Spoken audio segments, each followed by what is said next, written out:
dive on him. This is twice now the Celtics have been first to the floor. They try to save with Horford. Unbelievable. Boston first to the floor. So good. Brown fakes, fires up the three. Bang! Tatum dives on the floor. Everybody dives. Jaylen Brown with the flush. Blocked by Porzingis. He's doing it all. Tatum spinning, driving, layup. Got it. Washington drives. Blocked by White. Oh, what a block from Derek White.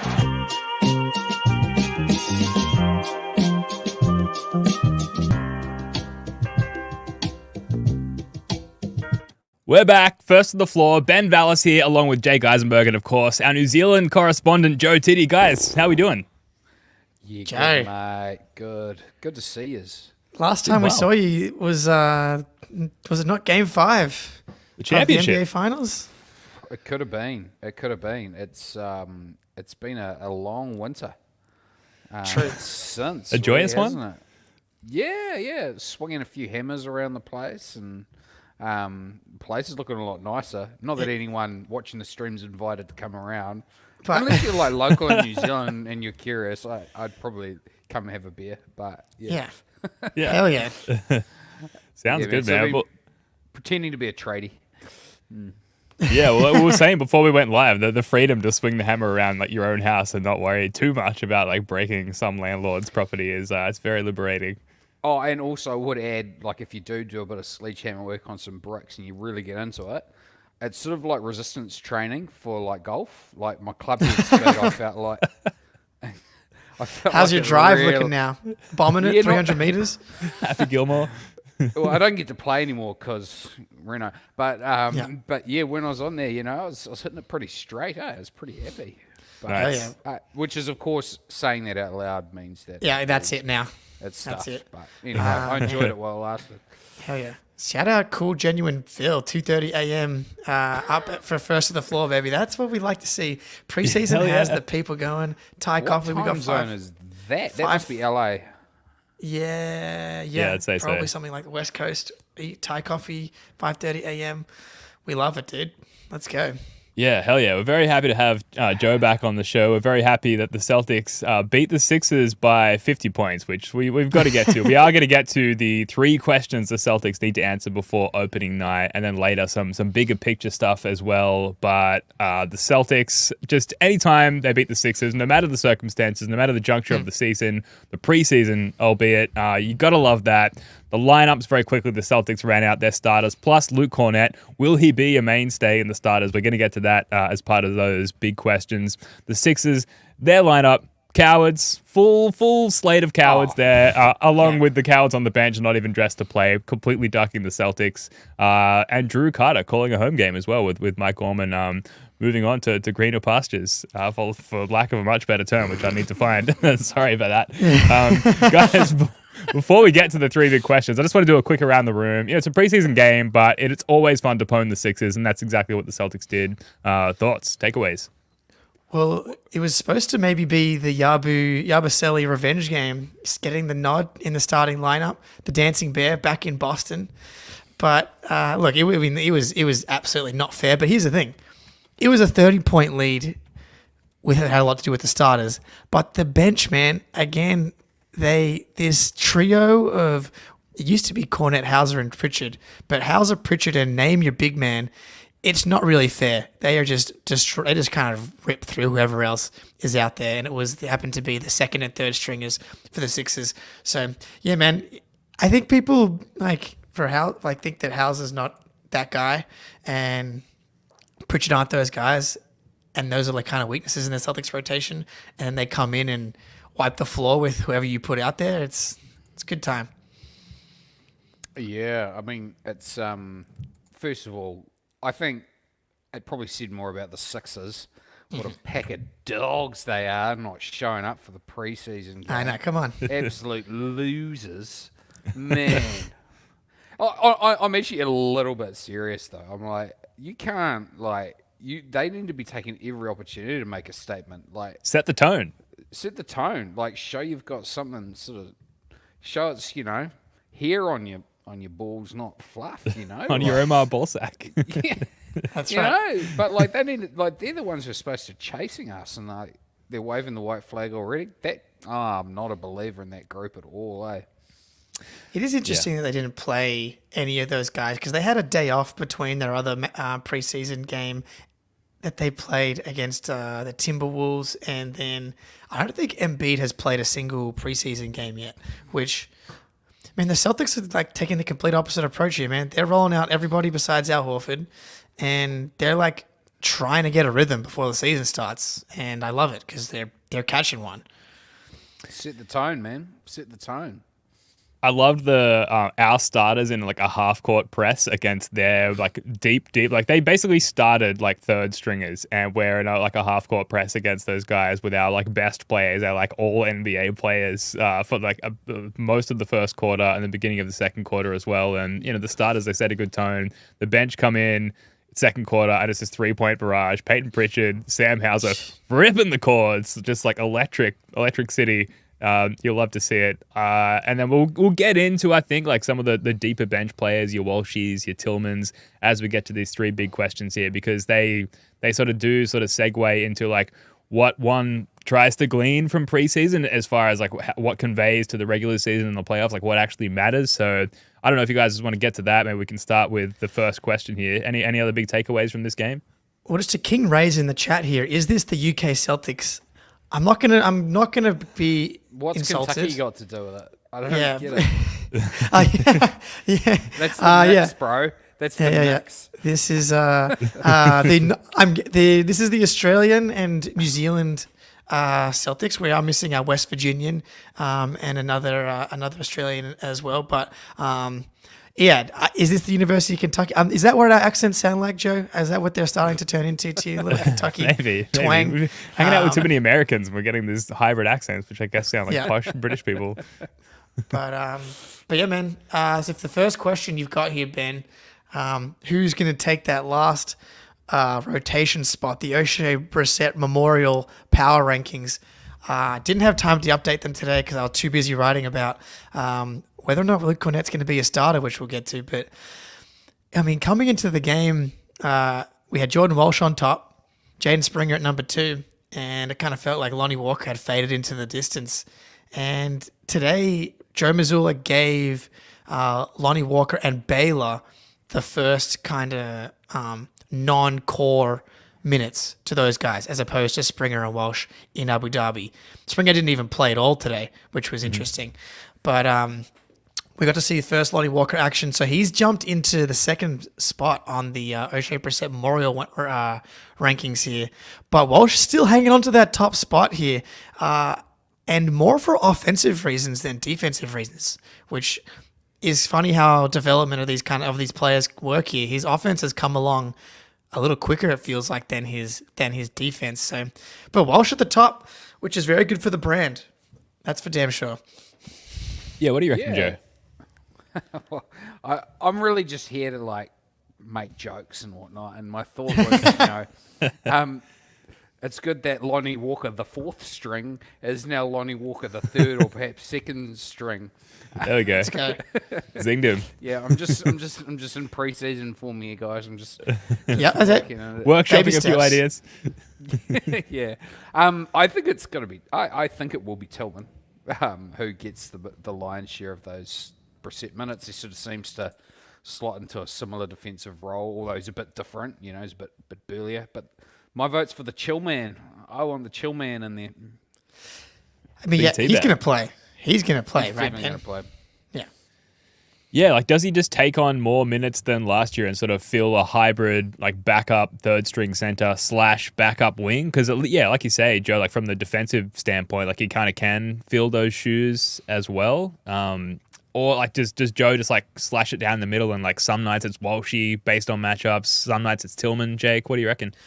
I think Tillman's going to play every night pretty much, especially with for the first half of the season with KP out. I think he's going to be integral. What's interesting with Tillman is the idea of him playing double bigs was not something that I thought was possible because he's not a shooter. And so him taking some of those wing or perimeter player minutes did not make a lot of sense. And I so far have never been more wrong about anything than I have been about Xavier Tillman's ability to shoot 3-pointers. Like, I did not comprehend or understand why anyone would really believe that he would turn into a real shooter. But going back to the Game 3 of the NBA Finals, he's shooting 75% from a 3-point line. So, small sample size. I think it's like 6 for 8 or something like that. But like some might say cherry picked. Yeah. Yeah, slightly. But he doesn't shoot a lot of them. But preseason, I think he's 6 for 8. And you go back to that Game 3 of the Finals, he is 7 for 9. Like, the form has looked good. And talking to Jack Simone, he reached out to me. I just want to double check what he said. I'm actually able to say because he's look at this guy. This guy here flashing his sources. That's juicy. Well, this is source through source. Bring it up on screen. So Jack Simone is currently working on a feature on Tillman, and he spoke with a Spurs assistant about Tillman, who used to work with Tillman in Memphis, and and let's just say he thinks that Tillman shoots the ball pretty well, and we'll start with that. And so if you're going to be able to shoot, then you can play a lot more minutes because you can play with Luke, you can play with Cater, you can play with Horford. That's just a huge development. Yeah, he's already so versatile defensively, and that was enough to keep him on the court, for a lot of the playoffs, particularly the finals, to be able to switch on to ball handlers. And if he could knock down threes on the other end, and last night, I guess by this point, by the time people are watching and listening to it, he was knocking them down from the corner, from the wing, above the break, if you want to include the last game 2 against Denver as well. Like, it doesn't seem like he's limited to a corner 3-point shooter. Again, to Joe's point, cherry-picked, small sample size, all of that, but we've only got to go by what we've seen so far since the offseason, since he's had time to work on those points of emphasis, and it clearly, like, the 3-point shot is a point of emphasis, and so far he's cashing those checks, which you love to see. Like, one of my go-to phrases. Sorry, I just dust them off and bore yes, you. Please, let's go. Shooting is connected to emotion, and yes, we're back. Tillman, look, it's just going to be. The season's going to be a little bit boring because we're going to win a lot of games by a lot of points. That sounds not boring to me. This sounds fantastic. That's what's going to happen, and Tillman's going to bin a lot of threes, probably as a result, because it's easy. And, it's easy when, you're up 15 going away, you're not trying to preserve the lead. Yeah, all those little emotional factors. Mm-hmm. He's just going to be able to get a lot up. There'll be an expectation that he gets it up, as you've kind of alluded to, like a change in points of emphasis from the coaching staff and blah, blah, blah, blah. And he's an NBA player, like in an open gym, he's knocking down, 7 or 8 out of 10 of them anyway, So... yeah, I expect him to shoot a reasonable clip. Not that it necessarily signifies anything for like squeaky bum games, but in the regular season he should. There's another one, Joe Bingo. We're hitting the notes here. Yeah. The greatest hits album is just on full spin. I love exactly. it. Let's Got to hear all the give hits. people what they want. It was pointed out to me that not only are we feeling the Oshae Brissett 630 minutes, we're also feeling the Delano Banton minutes. And if you remember, cast your mind back. He paid a lot. Prior to him going to Portland, I think it was like 170 minutes, but they kind of they tried to shoehorn him in a fair bit early because I thought they believed in kind of like the archetype of what he could be.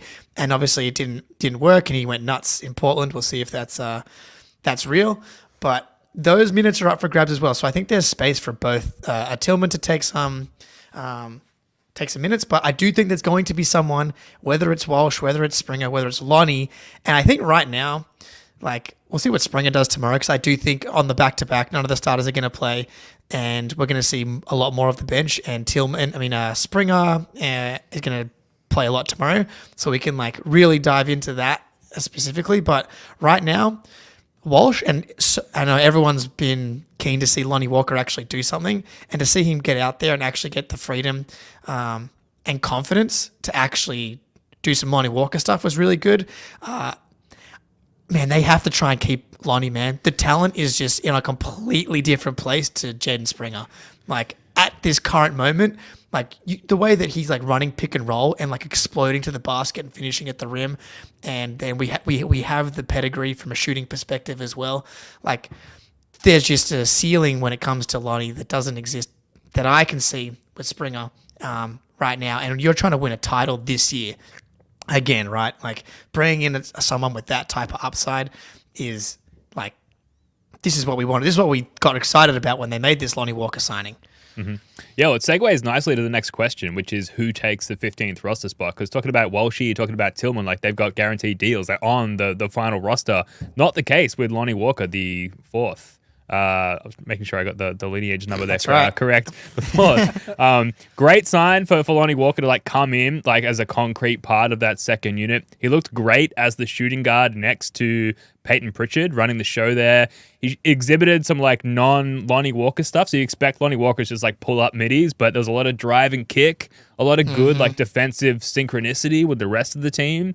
I thought like he exhibited a lot of like Missoula-ish traits, which like early in his tenure, you kind of love to see. And it's that kind of things, those kind of qualities or characteristics, which would potentially get him signed to that 15th spot. And then he sort of graduates to the, like now he's in contention for those Oshae, Delano Banton minutes as well. But right now he just needs to get signed. And what we saw from him last night now against the Sixers, I thought were really good indications that he might be vying for that spot. Yeah, who are our guys on the bubble? Can you like... Let's just go through the list, eh? What are we? I mean, here's the thing. Right now, it feels like it's Lonnie Walker or the tax, and it doesn't really feel like there's anyone really going for that 15th spot. I feel like it's more the question about the 14th, and it's a tricky one, right? Like we don't know the answers to this. Like, are they willing to, put someone on the 15th roster spot despite it costing $10 million in tax? Like, that much. Yeah, it's something crazy. I know Tice is in the chat right now. I know you know the number off the top of your head. Yeah. Yeah, hit us with the number, Tice. It's Irv Grossbeck's money, which Wick has been very happy to spend up until this point. Yes. And it's like, can you steal your dad's credit card one more time and get this Lonnie Walker signing done? Forward your check. Yeah, look. We kind of assumed, or people assumed, that the Hauser contract could not be done because at some point you just can't give an extension to everybody, and that one gets done as well. Oh, it's only $3 million extra. That's right. It's Springer who's the extra $7 million, which is why it's like that's the guy that it feels like should be moved. If considering the timeline of this current team, but he hasn't been moved yet. Mm-hmm. But like, there's real upside with Lonnie Walker, man. He had this post on Instagram where he was just like, I've broken. Dude, the therapy Celtics, man. Missoula's gets his hands on these guys, and next thing you know, they're like confronting all their personal demons. Lonnie Walker's talking about like, I need to relearn the way that I think about myself and I'm paraphrasing, but like really buying into the Missoula ball and the Celtics culture and in a way that he never has before. The fact that he's like saying that I'm willing to go play in the G League, despite he's played nearly 7,000 NBA minutes. And this is a guy that's like, I'm willing to do anything it takes. I see what Joe Mazzulla and Jason Tatum and Jaylen Brown have done for others. What can they do for me? He sees it. He wants to be saved just like so many before them. And so I hope they can give him a chance, man. Just Joe Mazzulla out here spreading the gospel. Exactly, man. Lonnie Walker, Joe, just accept, repent, and confess your sins, man, and all will be forgiven.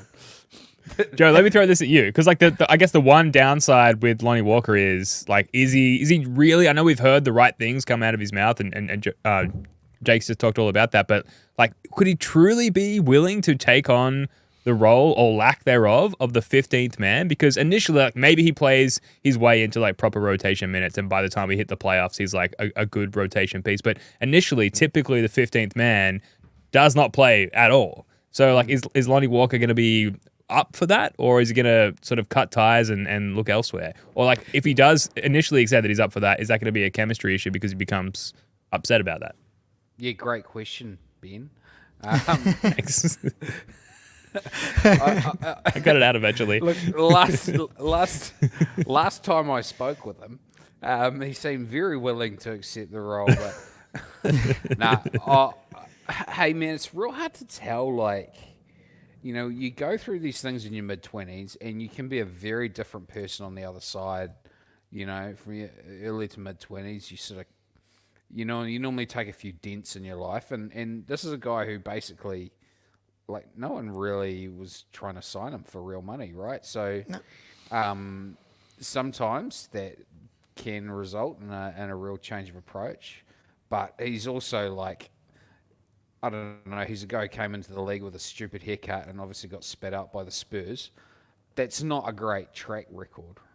So I think I would say he's probably sincere, but sincerity, since you can be sincere and wanting to be different, but we'll see if he chafes about it or not. But look, he's just got to know where he is in the pecking order in this team, and good on him for signing up for a challenge. Like, there's no easy minutes for him here. No, and he's done that consciously.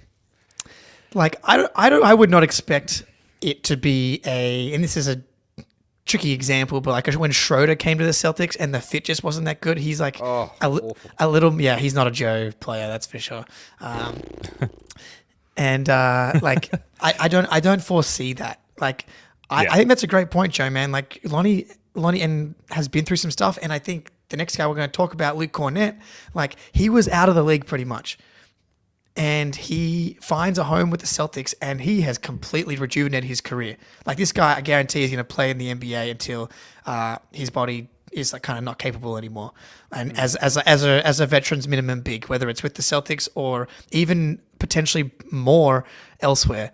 And like, Lonnie Walker has probably seen that, probably had a conversation with Luke Cornett about exactly where he is right now, and being willing to do what is ever necessary. Like, today, man, you could tell compared to the first game, and this is probably playing like some extra minutes, he was just trying to make the right play, make the extra pass, and the ball eventually, what do we say? Ball finds energy, found Lonnie Walker, he was able to get it in spots that were more advantageous as opposed to forcing it, and then he's able to showcase the talent that got him in the NBA. And so, yeah, I'm a believer, man. Yeah, it's hard to not take a chance on talent, when you've got the chance. Like, he does have a pedigree. Man, hey, look, we'll see. It is a very different situation for him. I think thinking about Cornett, like he doesn't shoot threes anymore. And I know. when you're saying that was my thinking. And I was like, okay, how is he hooked on? Well, he became very clear about what his role was to do, which is not what he can do way more than what you see. But he is an NBA player because he really stays in his lane, and he's like very quick looking to do, like those little dribble handoff screens and stuff like that. Like, he's looking for the opportunity to do that. So Walker's that's the mentality adjustment, right? He has to look. His first instinct has to be to do the things that the team needs from him. That'll make him stick in the NBA. I hope it does. I love seeing it when guys like late career figure it out. It's really cool. Yeah, he's super talented. Like you said, the question is, like, can he know ball on the like required Joe Mazzulla level, like Luke Cornett does? And Jaylen Brown said in his post-game presser after the Sixers game last night, like, the great thing about Luke is, like, he knows ball, he knows where to be and when to be there, and that makes playing with him super easy. And it's why, like, JB and Luke connected so many times early in the game. And speaking about Luke, brings us to the third question that the Celtics need to answer before opening night, which is who's going to start at center. Pretty important question. Need to trot out a starting lineup. Need to know who's starting at the 5 spot there, the big man spot. And by all accounts, seems like it's going to be Luke Cornett, although Xavier Tillman was a plus 38 in 16 minutes last night, guys, which is fucking awesome. But yeah, clearly there's some synergy between, like, if it wasn't JB finding Luke a lot, Tatum was finding Luke a lot early as well. And obviously we have to take into account, yes, the Sixers lineup, not a lot of challenging going on there for Luke Cornett at that 5 position. Obviously, it's not going to occur, if he's playing against Joel Embiid. A couple of games ago, Jokic was like absolutely cooking Luke Cornett when Cornett was defending him, but that's going to be the case for almost anybody defending Jokic. Very, very serviceable starting center. So I'll put it out there. It's going to be Luke Cornett.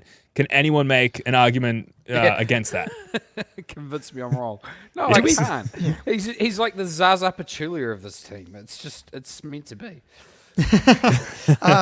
Like, do we know for sure that's it's Luke now? Like, they definitely indicated instead of Al, yeah. Yeah. Well, yeah, they indicated it, yeah. So I think everyone is kind of just like bought into that indication, yeah. But that would be very Joe to be like, yeah, it's gonna be this, but it's actually this. Well, I'm just wondering, like, it's like, I know, like, when Luke answered it in like the first quarter interview, Abby was just kind of more asking, I felt like, about his synergy as a starter with these groups, and he kind of answered it as if he expected to continue to start, which is kind of where this has all come from.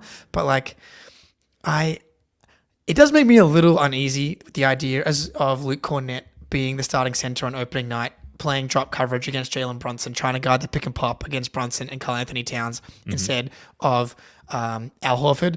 But two things can be true. Like, this is really just about, can starting Luke Cornett mean that it's easier to play Horford between 22 and 26 minutes and have him close games? Because that, as I wrote about this, it's like, the Celtics are you're trying to have your cake and eat it too, right? You both want to limit Al Horford's minutes, and you also want to reap the benefits of Al Horford's basketball impact, and that's gonna be more important in the fourth quarter than it is the first quarter, and you're limiting those minutes. So I do think it's possible. I got some Luke Cornett numbers for you here as well, Joe, but go ahead. I was just going to say, Birkin, I mean, I see the chill man is, he's Al's stunt double, right? So he really is. Can he ever truly replace him? I'm not sure. But Al Horford's not doing his own stunts anytime soon, right? So maybe we need it. Well, just for your audio listeners, Joe's just wanting to a question in the chat here from Birkin. Can you guys see X as an Al replacement in the long run? Joe, a little bit rusty. That's okay. We're very happy to have you back on, Joe. It's just a new format for me, man. I'm just battling, eh? Yeah, no, all good. I'm just messing with you. Interesting. Like, can X be an Al replacement? Look, if he keeps shooting threes the way that he was last night, then he's certainly on his way.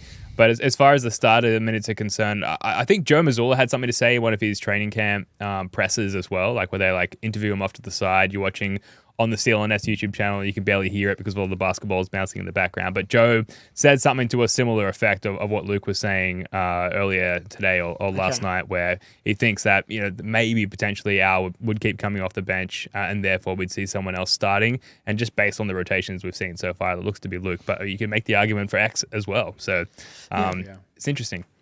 It makes sense, dude. I mean, like, it's like, on one hand, you want to prioritize regular season wins against conference rivals for a variety of reasons. The obvious being seeding. You want to get the number one overall seed. Like, that's important.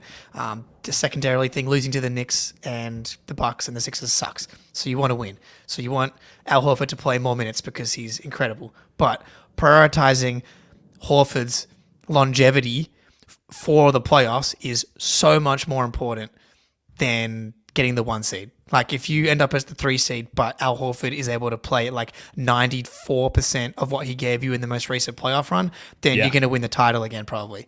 Like, that's just so much more important. I don't care where the Celtics are playing. They're one of the best road teams in the NBA for 3 straight years. Like, them winning games on the road is not something I'm worried about. We're getting way ahead of ourselves, but like, if, you know, playing Horford 23 minutes a night instead of 26 minutes a night in the regular season like he did last year, it's totally fine.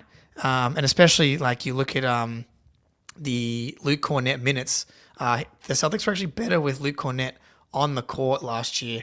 In 983 minutes, they were an 11.7 something off the top of my head, and in 2,983 minutes, they were 11.22. So very close, but like 11.2 versus 11.7. It's both insane net ratings, like both like wiping the floor with anyone in their path. Yeah. And as a starter, he averaged 11 points, 9.6 rebounds, 3.6 assists, and a 7-0 record. So maybe the Celtics will go undefeated if they start Luke Cornett for the entirety of the season.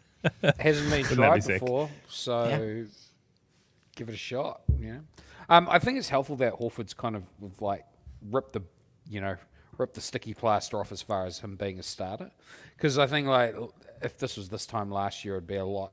Like I don't think he would have been like, yeah, sweet, look, you can start instead of me, But now he's maybe acclimatized himself to that kind of role. It'll be a bit easier. Winning the seen the title light. probably helps. Yeah. Does, I'm sure.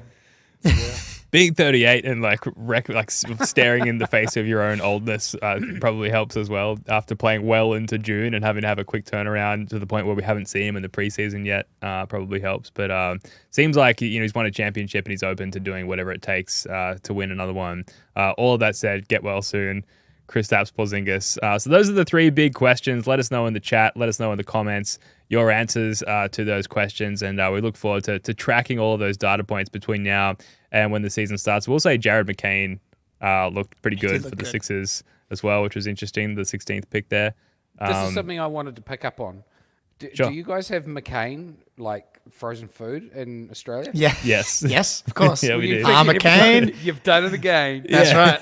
There we go. I so wish he now a was in Sixers our team. podcast. I just want him to be on our team for that. Man, I that'd know. be great. Yeah, that's sick. All right, when we come back, we're gonna zoom out and capture some bigger picture stuff. But first, we're gonna take a break and hear a word from our friends over at Game Time. Alrighty, West Virginia University football just lost an absolute heartbreaker to our biggest rival, University of Pittsburgh, on this last Saturday. That just means WVU's primed to make a comeback this season. I'll be using Game Time to go to the next WVU game and watch them make their way to the Big 12 title, hopefully.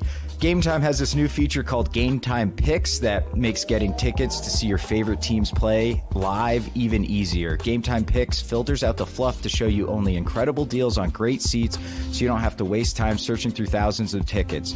Game Time's not just great for sports. I was looking at tickets for one of my favorite bands, Lake Street Dive, who's playing in Pittsburgh in October. Super easy, jumped on Game Time, typed in the band name, found the show. They had a super deal on floor tickets that actually made them cheaper than general admission. One of my favorite features too is the all-in pricing that you can toggle on, which shows you the full price of the ticket before you go to checkout. No surprise fees at checkout. And definitely check out those Game Time picks. They curate the events to make it easier for you to save more on sports, concerts, comedy, theater, and more. Take the guesswork out of buying tickets with Game Time. Download the Game Time app, create an account, and use code CLNS for $20 off your first purchase.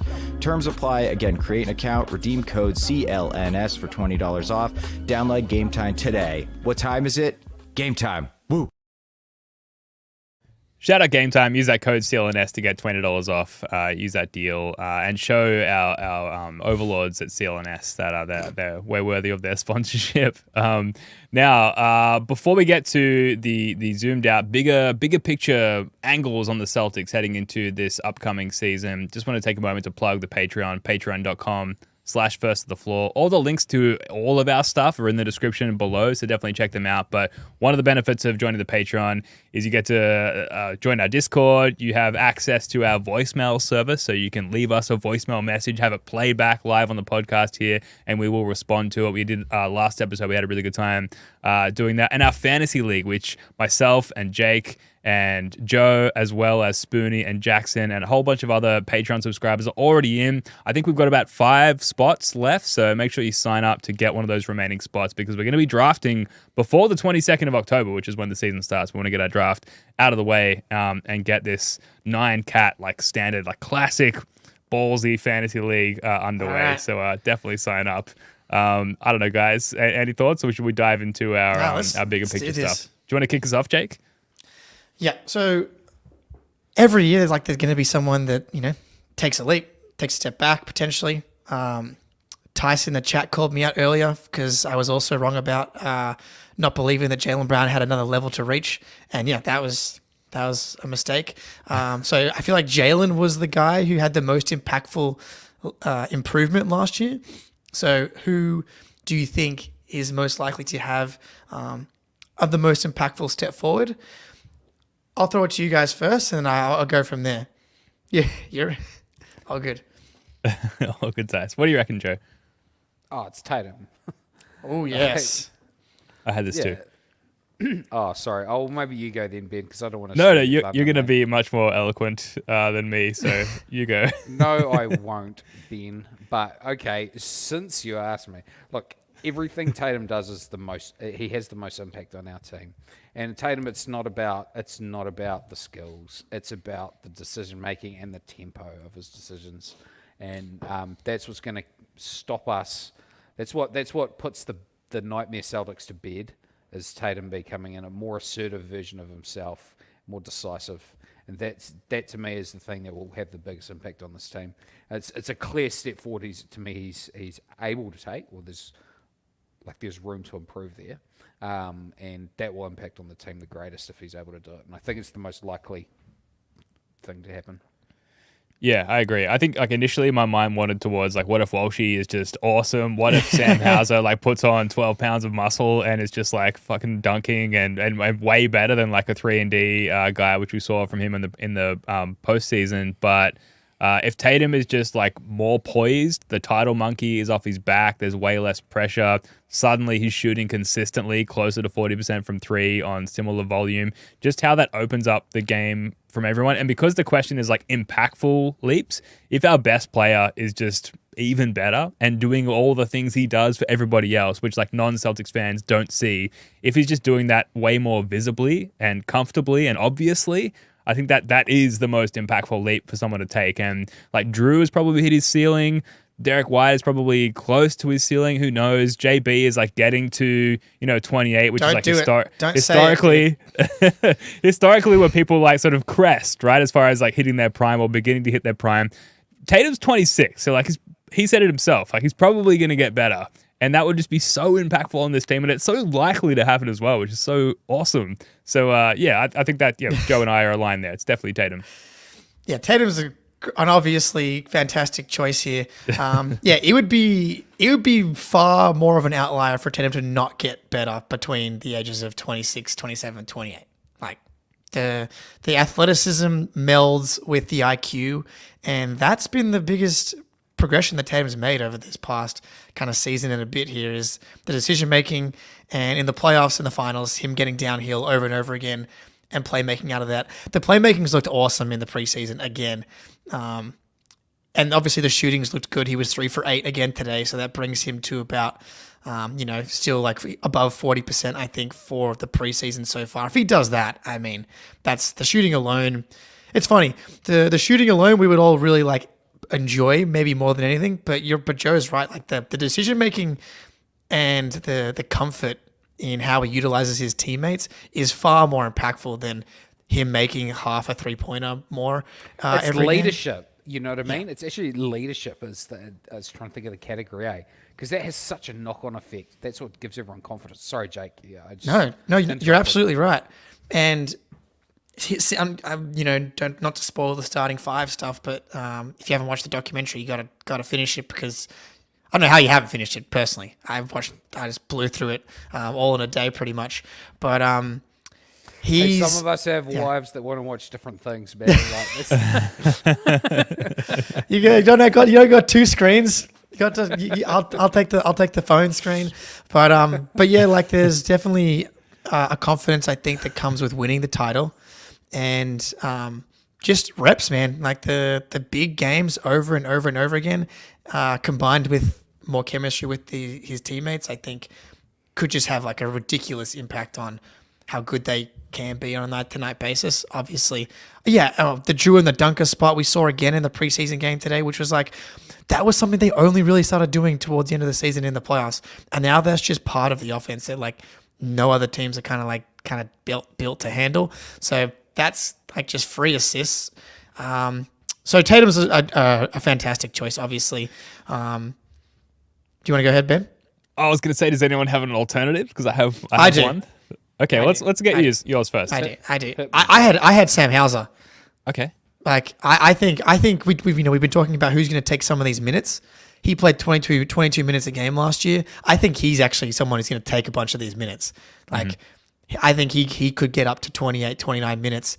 And Spoonie's made this call already. He thinks he's going to have his Kyle Korver shooting season and shoot over 50% from three.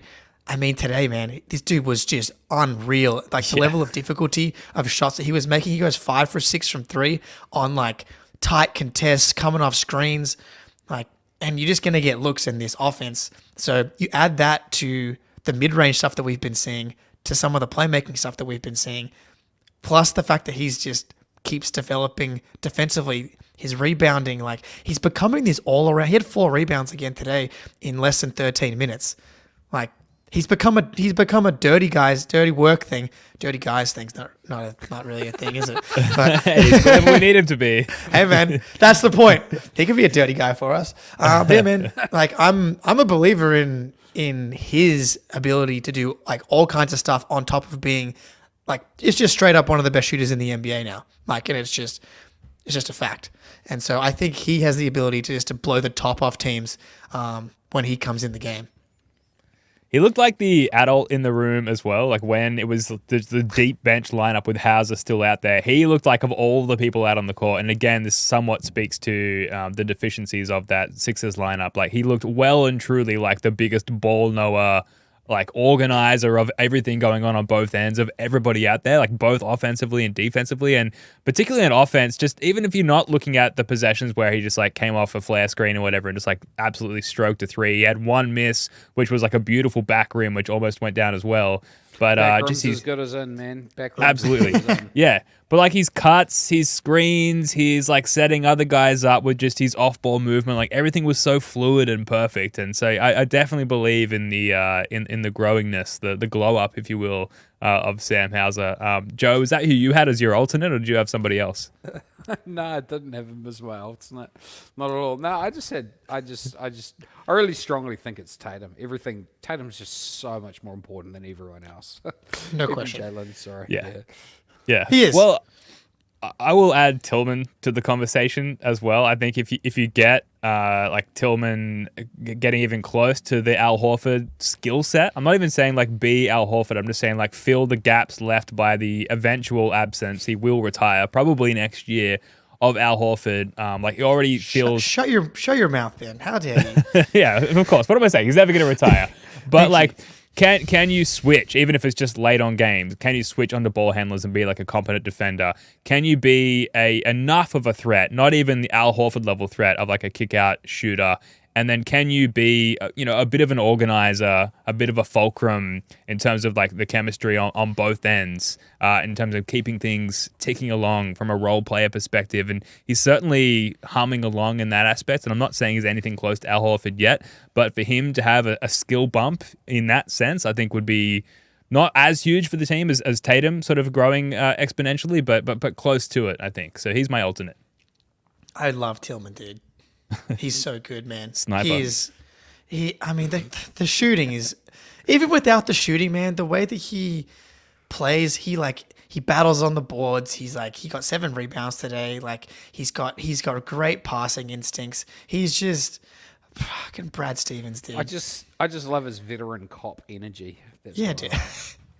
He's awesome. What are other bigger picture items, Jake?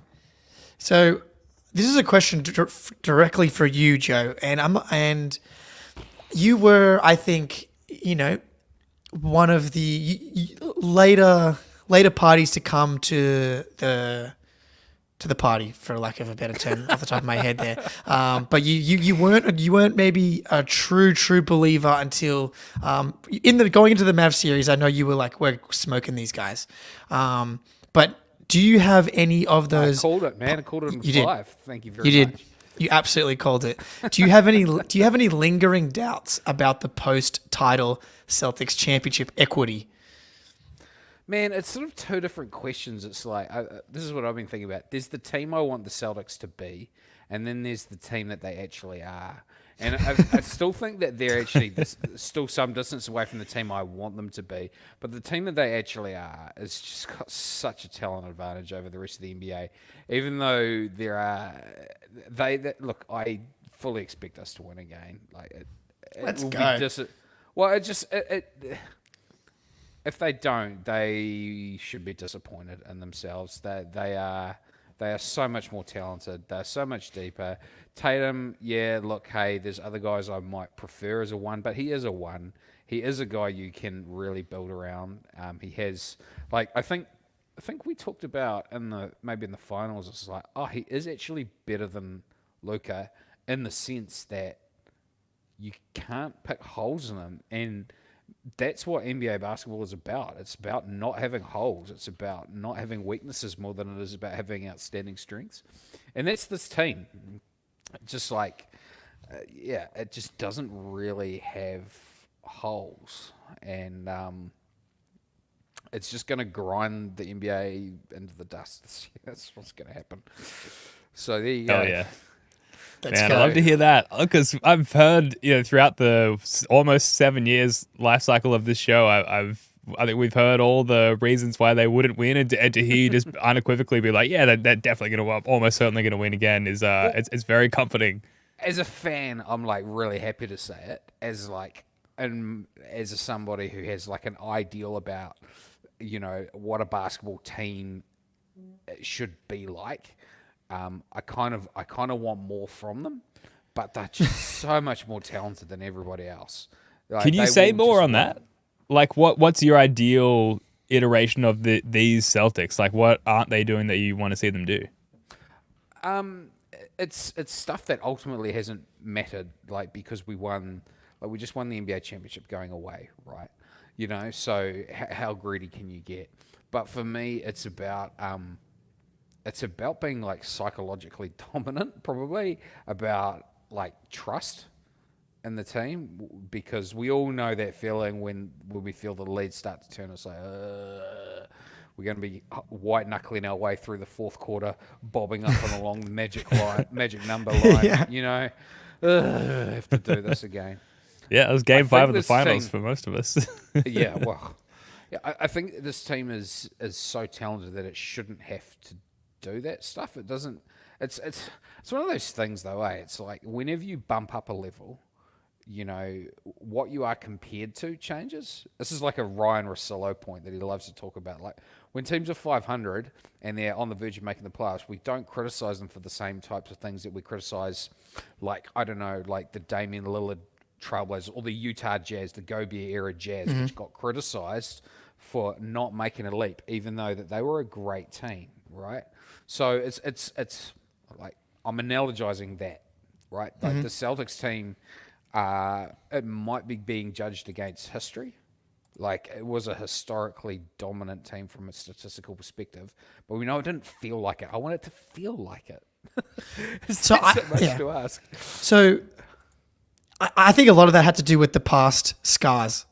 Like, the team, the 22 and 23 team played more 7-game series than any team in history. Like that Heat series in the year before was like truly scarring. And I think a lot of it had to do, we're talking about Tatum, like they were just ahead of schedule from the beginning. And they were ahead of schedule for so long. Like Tatum winning a title at 26 is before MJ did it, before LeBron did it, like before a ton of guys have done it. And I'm very interested, Joe, because I think there's some truth to it. Like, we stressed our way through the playoffs despite it really being a cakewalk in hindsight from start to finish. Yeah. And I'd wonder if both as fans, we're going to now understand that, like, look, some of these losses happen. Like, it's actually better to lose only close games because that means the only way to beat the Celtics is in a tight game. Like, they don't get blown out. Like, that was always like the thing last year.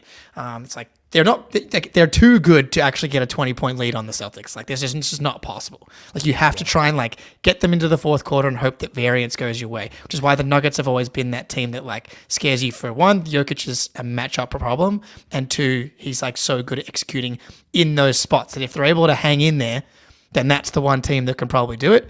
I wonder if there's going to be a level of confidence for both fans and the Celtics between both more chemistry and the confidence of having done it before and the confidence of knowing that they are that much fucking better than everybody. Going back to your Tillman comment about emotion being connected to shooting, all these things become like just a tidal wave that everybody feels inside the building and the opposing teams feel at the same time.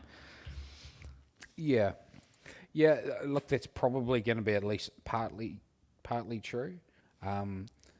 I guess I'm still deep down like how I want teams to play. Maybe coming back to that is I value low variance offense, and we are going to be a 3-point shooting team. I'm probably never going to love that approach, but I mean, look, the odds are that it will work anyway. It's just it's just a stylistic thing, But man, we're so good. Like It's hard. it's a little bit like this year is going to be a little bit like watching the Olympics. Like, we are winning this thing until we are knocked out. It's like watching the States. It's like the States is going to win the gold medal. They are, until they're knocked out. That's the only, up until that point, they are winning it.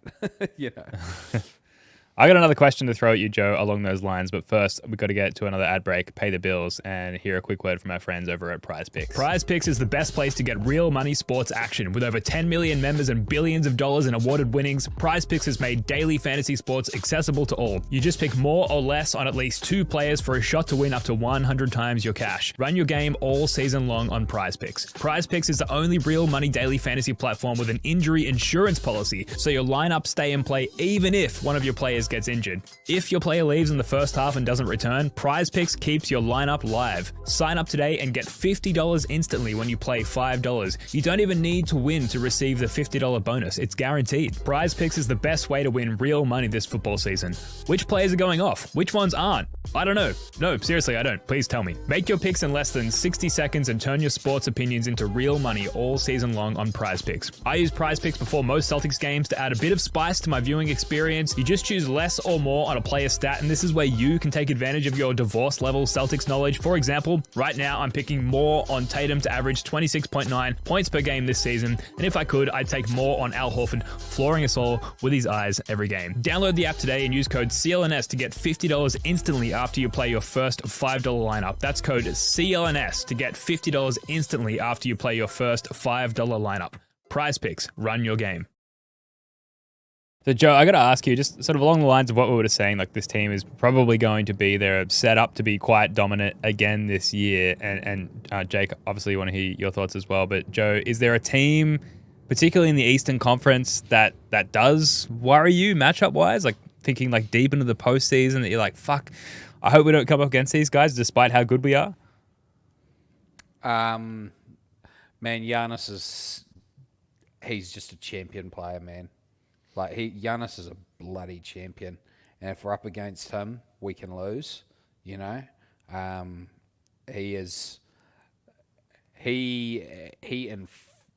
imposes himself on games in a way that I don't love how he plays. It's not beautiful to watch to me, but man, you have to respect it every time you go up against him. Like you walk away with a limp. Yeah. Giannis is I feel he's become a fraction underrated. Dude is a champion, man. Absolute champion. The fact that consensus has moved Luka into like the second spot ahead of Giannis is just complete nonsense to me. Yeah. And I'm with you, Joe. I've been kind of saying a similar thing in that I think that the Bucks are like, they have the highest ceiling potentially of any other team in the East just because of Giannis, like bounce back Dame season. It's just that they've just got a lot of like aging dudes on that team, and Middleton's had 2 ankle surgeries in the offseason, and so like those are the questions. But it's hard for me to fear a team led by Joel Embiid. Does Tyrese Maxey take like a legit step into what Damian Lillard was around the same age? Then maybe we're talking. The Knicks, I'm sorry, you're not beating the Celtics team if your best player is Jalen Brunson's size. It's not happening. Yeah, for the exact same reason we saw in Dallas, right? Like, exactly. you can't have him out there. You can't have a big, massive hole defensively like that. Mm-hmm. It's not his fault. Good on him, man. But like, it's just like if Isaiah Thomas was, still running around for us, like we were never doing anything. It was great fun, and I miss those days. I actually do, but I miss them too. I do love the championship winning days of now. But I know exactly what you're saying. I miss the IT magic. The life of a fan it's all about the delta. It's not about how high you are up on the axes. I always get X and Y mixed up, but I think it's the Y-axis too. that goes upwards. Yeah, it's the delta, man. It's the gradient. It's the gradient. When the gradient's at the highest, that's when you feel the best as a fan. It's not Sure. it's not about your nominal position on the graph. It's about your relative ascent. As someone Yeah. that had to do geometry twice, that was a tricky one for me. But Yeah.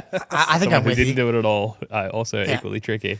I think it comes down to like a lot of what other teams said about the Celtics last year is they presented unsolvable problems, Right. And what teams present that to the Celtics, and it's a short list, if not like a completely empty list. And I do think Giannis just like barrel rolling into the paint is maybe one of the biggest unsolvable problems that the NBA presents to the Celtics outside of OKC, which if we're lucky we'll only have to face them in the finals. But yeah, there are deficiencies across the Knicks and the Sixers that have me less worried, and maybe they are 6 or 7 game series if everyone's healthy. But at the end of the day, like I don't see them as like legitimate threats. But yeah, Giannis is problematic. But did the Bucks just have so many holes elsewhere? Yeah. That we can load up on Giannis, and it's like not that big of a deal because we've had success in that in the past with a lesser talented team than we have now. Yeah, possibly. I mean, given the choice between the Eastern Conference teams, that was the first thing that popped into my head. Miami Yeah, I feels think it's a like good option. it's been and gone. I think they're going to have to retool a little bit. Embiid is just a bedwetter, and until proven otherwise, he is. He is. He is. He's just not a grown up. I really don't respect him as a basketball as a player. So. Yeah, man. And the Knicks, hey, cool. Look. I reserve the right to change my mind in the season. Sometimes it just jumps out at you and watch a team. Like I remember watching, I remember the Bucks the first year that they kind of pushed through, they got knocked out by the Raptors for the 18-19 year. So I watched them, I was like, holy smokes, these guys are good. And there'll be a team like that, that just pops out, and you're like, wow. You might be like, wow, the paces are great, Something just might be different about them, but we'll see. Paces, yeah. Aaron Neesmith finally opens the envelope that Wayne Spooney slipped under his door years ago. So we've got Joe on. I had to ask him a couple of questions just about bigger picture stuff. But Jake, you've got one more big picture question about the Celtics before we wrap up. Well, just watching the game today, and Mazzulla doesn't get a ton of love for being one of the best coaches in the league, and I kind of understand the concept that you can only give him so much credit with the roster that's this talented. But every time the bench comes in, they play the exact same way. The structure and culture of this team is so clear from top to bottom, from the way they play to the way they talk to the media to the way they support each other. And Joe, do you think that they not only have won the title, but have they completed their cultural rebuild? Because I feel like we had the Ubuntu Celtics, the 08, 09 KG team. They found Celtics pride again, Tommy Heinsohn, Gorman, those feelings. It feels like now, it's hitting the floor. It's everyone plays defense. Even Drew Holiday's famous quote, even the white guys play defense from top to bottom. Everyone's completely bought in. Well, I think it's a rebuild from the Kyrie era Celtics, that's for sure. It's been a long way back, but they are. I don't hate them. I don't hate the group. I can stand. That's good to know. Great bar. I don't hate him. Don't hate him. Perfect. Yeah, no, it's an interesting question though, because the Ime Celtics, that was a team that was imposing. I think there's sort of a synergy with the way Tatum is as a personality and the way this team is winning. So you're probably right. There is probably a sort of cultural synergy that's been achieved. I don't know. What did you have in mind? You would ask that question with an answer in mind and some examples, perhaps. Well, yeah, I just think that the way that, because Ime, it's a good, they felt like he brought in the toughness element, but they did the same thing you're talking about, and they did not fill you with confidence in the fourth quarter, similar to the way the team did the next year. Joe has kind of got them to be the killer whale offense. Like, they are relentless in the way that they hunt these mismatches and hunt the flaws on opposing teams. And that filters like all the way through the team. And like to see Lonnie Walker, like, you know, kind of reset his like entire personality or like be willing to do certain things. It's just not stuff you see on other teams. Like Xavier Tillman willing to take the minimum for a 2-year guaranteed contract when like you're already seeing it in preseason. Like he could have gone and gotten more money. Luke Cornett as well. Like it sounds like a bunch of guys kind of decided to stay. Derek White taking the contract extension despite instead of going to free agency and pushing to do something like OG Anunoby did and just extract every last dollar. I think that's quite rare in today's NBA, and like that, like culture is thrown around a lot. And I think that the Celtics clearly have it right now. And I think that can be very impactful as well.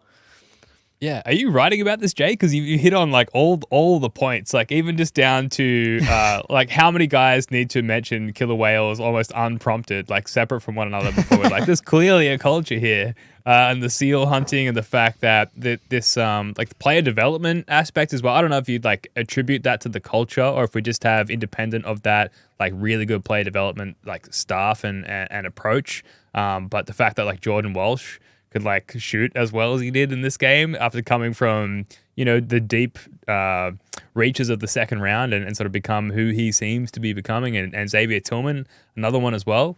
I think culture-wise, this goes back to, we talked about this a couple of podcasts ago, like it sort of cascades down from Brad Stevens. Brad Stevens is like the figurehead of the Celtics culture, and that cascades and trickles all the way down to like the lowest tiered members of the training camp roster. And it seems like even guys like Jay Crowder, who would like join the Celtics and just suddenly be playing like well above their contract level, you know, that sort of thing. I think that the culture goes back that far, and that's just grown into what it is today, which is obviously eventuated in a championship. It's eventuated in Brad Stevens at the literal helm of the franchise, like pulling all the levers, making the moves, formulating the best team around the roster that Ainge sort of initially put together, or at least the core that Ainge put together. All that comes back to Brad Stevens' culture, and now you add into that the Missoula aspects of the culture as well. I think the whole franchise is permeating with culture, which is why we're so worried about this ownership situation. Absolutely chockers with culture. Absolutely. Which is why we're so worried about this ownership situation, right? Because it's we fear its fragility, and we don't want someone to come in and mess with this like fucking amazing culture that's been built over 10 years now, starting with Brad Stevens. So I know your question was like, have we completed the rebuild? Maybe there's a further iteration where it looks even better than what it is, but I don't know, you look at around the other teams of the league, Jake, and like feels pretty complete at this point. Yeah, I think like the Warriors had it at a point, and that's kind of crumbled now. Like it's hard to maintain like year on year on year. And the Heat, as much as it makes me want to vomit, like they've like had a certain way of developing guys and stuff like that. But no, I just think it's interesting. I just think it's interesting that you watch these other teams do like I know it's preseason, but you don't win by 50 points. Like, it doesn't matter like who you're playing, really. Like, this doesn't really happen. And the lead was 30, and the deep bench pushes it out 20 more points. Like, JD Davison's never going to play in the NBA, but like, he's bought into like playing the way that they want to play. And I think that, and it comes like Jalen and Jason have been like molded into Brad Stevens robots and Joe Mazzulla robots as well. So I don't know. I just think it's interesting because I'm a believer in culture having actual impact on the court. Hard times will come, like probably not sooner, but later. They will come. You know, we will at some point be in the down period, and I guess that's always going to be the test of the culture. Eh? Can it withstand that? Can it withstand it and survive into another up period? You know. It's a great point because it's easy to have a good culture right now, I guess, right? Like, you know, we've got the most talent in the team, like in the league. Like, it's easy to kind of do and say the right things. Pumping guys every night, you know? Yeah. When the next iteration, when the tax man comes calling and it's Tatum, Jalen, Derek White plus role players, does that sustain? It's going to be interesting. I'm a believer in it for sure. And but yeah, don't have to worry about it for a little while, potentially, from that perspective. Yeah, but even a year or two ago, the expectation was we'd play a team like we did last night, and like we would not get up for that game, and we'd find ourselves in a close game with 2 minutes to go, and they're playing out of fear of like, what are the media going to say about us if we drop this game? And now it's just like, go up 50 with a fucking quarter to go, and let's not worry about it. And despite the talent you have, and I think that's something you can say about the culture. Despite the talent, you might say, yeah, we have the culture because of the amazing talent, and winning breeds happiness, and therefore culture, but to be able to play to that level consistently and even deep into your bench against a third string Sixers team for an entire evening, I think definitely speaks to the culture as well. So I don't know if you can talk about the completeness, but it's close. And now I'm scared we're setting them up to fail. Like they can't have. This is the thing. Like it's an 82 game season. Like they lost to like the Lakers with no LeBron and Anthony Davis last year. Like these things just happen in a regular season. Yeah, that was Totally disgusting. But like for the most part, they are like doing everything they should be doing.